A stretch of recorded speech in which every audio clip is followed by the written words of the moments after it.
Hey, what's up? It's Phoenix and welcome back to my YouTube channel.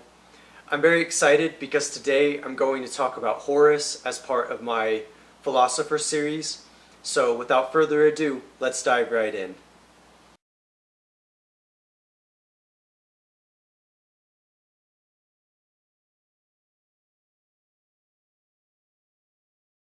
Now I recently read a book, specifically the Epistles, by Horace, who is an ancient Roman philosopher and poet. And Horace is a very interesting thinker, and I thought that I would cover some of his thinking as part of my Philosopher series.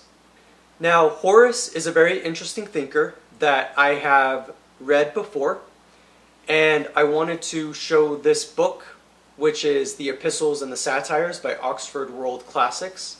So I definitely encourage you to check it out. Now, I have been wanting to make an episode on the intersection of philosophy and poetry, or philosophical poetry, for quite a while now, and I think this is going to be a very fun episode because I am definitely going to engage with philosophy and poetry and think about what all of this means. Now, I have my own definitions of philosophy and poetry, and even of what philosophical poetry can be, but I will use Horace's definition as a start. Horace very much focuses on poetry as being something that instructs, and often I see philosophy in this light as well.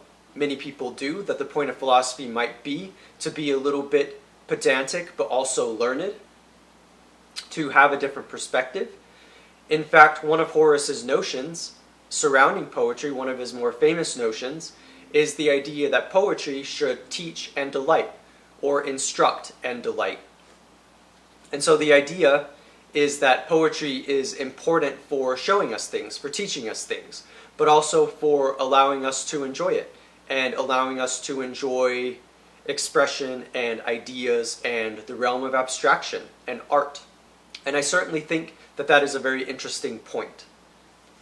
Now, you may remember from my episode on Stoicism, specifically, or my episodes on Stoicism, specifically Marcus Aurelius and Epictetus, both who were philosophers who focused a lot on moderation.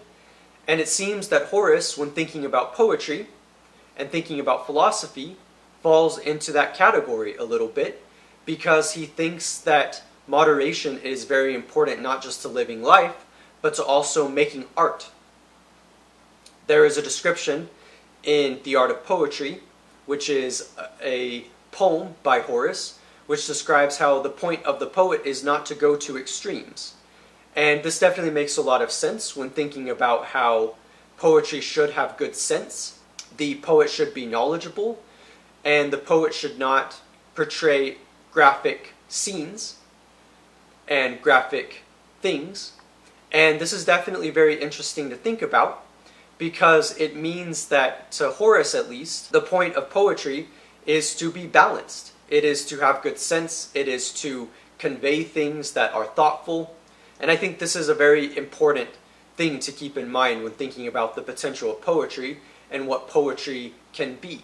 Now, it does seem as though poetry and philosophy are interchangeable in the context of Horace, because he's writing epistles, which are letters, and yet those epistles are also essays.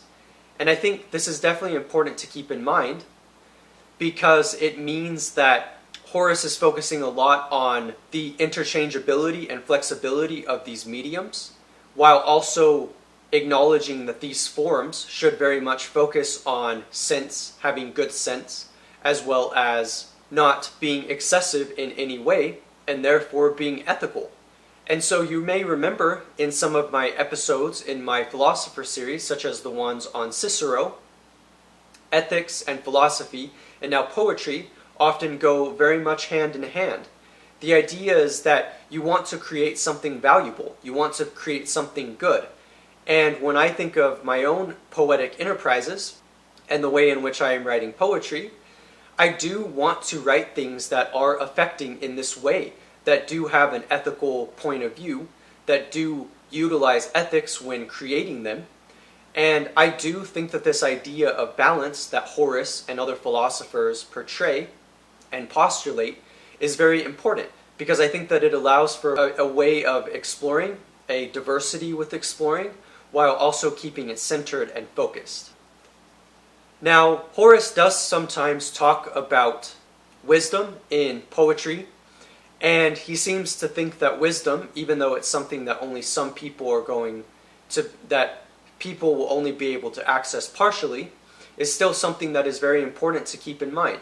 And this is again another notion of balance and sense.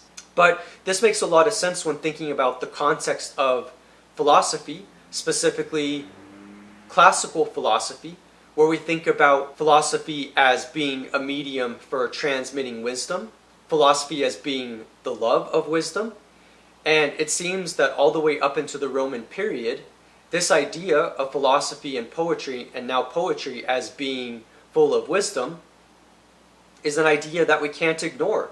And it is one of the whole points of cultivating philosophy and poetry and art, to be able to convey things that people can use in their lives. Again, part of the teaching and delighting that I described earlier. And it does seem as though it is very important that not only are these mediums ethical, but they also show us things that we haven't seen before. They give us a way of living. They give us a mode. And that to me seems to be one of the most powerful things about the art in which I have seen conveyed in the early Western tradition, which is having this balance and having this artistic approach, and also allowing it to instruct us on the things that we can do and the ways that we can be. Now, I did want to talk about the form very briefly, the form of the epistles. Indeed, they are letters, but they are also poems. And when I think about poetry in the classical sense, it is very interesting to think about how poetry is often utilizing very intelligent language and often using different forms, such as using forms such as the iambs, which is stressed, unstressed. It seems as though one of the amazing values that you get from poetry in the classical world is forms that are very much focused on poetry itself in terms of rhythm, but you also get poetry in terms of the way that it is written. And so even though with Horace it is an epistle, it is also poetry. And how does a philosopher and poet do this? Well, in my perspective, it is because there is a melding together of different forms and different disciplines with an overarching idea to be able to make something that is poetic and beautiful, as well as affecting, which is something that Horace would say. And so I would describe his epistles as being poetry because they do convey some of these deeper things while also using language in beautiful and interesting ways. And in the classical language in which a lot of these writings were written, they were written with rhythm. And that is definitely a powerful thing to keep in mind. Now, you might be wondering what I ultimately think of Horace and his approach. As I've said, he definitely has antecedents, which would include Stoicism as an example, as well as Greek philosophy. But I wonder sometimes if Horace might come across as a little bit too learned, or learned, so to speak, where he focuses too much on poetry as doing something, specifically instructing. And I do think that while this is definitely one potential value and goal of poetry, I don't think that it is the only goal. I think there is a lot more that we can do with the medium, and I would also emphasize as another value, creativity.